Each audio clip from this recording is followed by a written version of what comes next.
Welcome to YouTube, one of the largest depositories of internet web video that's out there. There are other websites that allow you to upload web video, but YouTube is by far one of the largest. Publishing video on the internet really has never been easier than it is right now.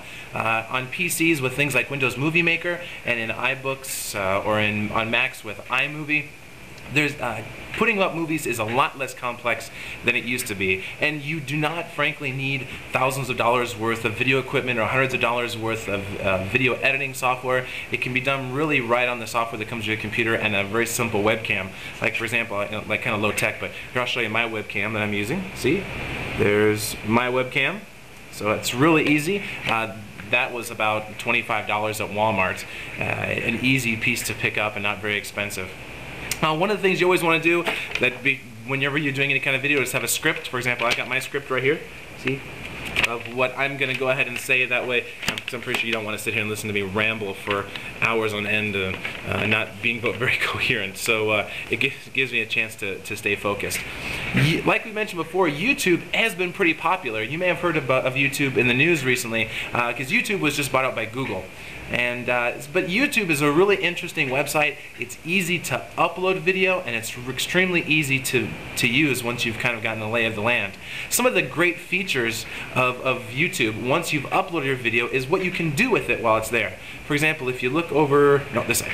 If you look over up here, there are a couple places for addresses. One of those is for a URL.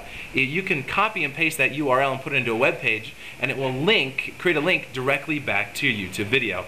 Right below there, where it says embed, what that allows you to do is allow you to actually embed a video player, a YouTube video player, into your website or a blog or into a wiki for viewing of your content directly in that web page.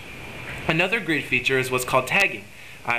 Depending on where I put this in the presentation, we may have talked about tagging or we may not have. But tagging content allows you to create keywords that describe your material, and depending on what you tag it, you could wind up having some interesting consequences depending on what other people have tagged their content as.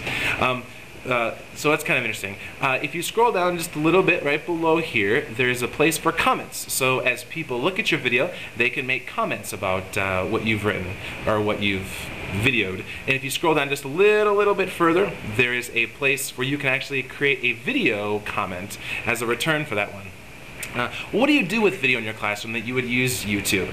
There's a lot more to YouTube specifically than just video diaries and watching kids blow up pop bottles with Mentos. At least I hope there is. And a quick example is I had clicked on a link to a History Channel website, and I was looking for a kind of a trailer for this new show that was aired on Sunday called Dangerous Crossing about the Pilgrims, and they actually put their promotion up on YouTube. What can you use it for? There are a lot of different reasons, or a lot of different things you could do with it. Storytelling, you can document field work that you're doing, students can do reports, you can be really open-minded and use it however you'd like. There are a couple of things you need to be mindful of. For example, with identity, I don't have any problem putting my name up here, putting Rob Jacklin up here and letting people look at my content and getting to know who I am, but we especially have to be very careful with children. Always want to make sure that if students are using any of this kind of stuff, that they use pseudonyms for usernames, and they don't have anything in the background that identifies themselves or where they're located.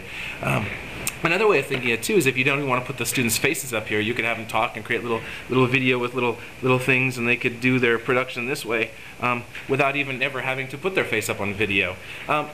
YouTube is not necessarily the safest place in the world because we can't control what other people put up, but it's not necessarily the most nasty place either. There are a lot of really neat things that are up here. So I would encourage you to check it out. I'm going to go ahead and put this up. For example, I didn't do any post-production on this video at all. I'm just going to throw this up on YouTube for your viewing, and I would encourage you, if you want to go ahead and comment on this, or if you feel so inclined, to create a video comment to attach to this. But look forward to years of YouTubing or other type of online content. This is a great Web 2.0 resource, and what I'll do, I'll put the URL right down. I'll do a little post-production and put the URL right down here. You see it right down here. There it is, right there. And hope to see you on the web. Happy YouTubing.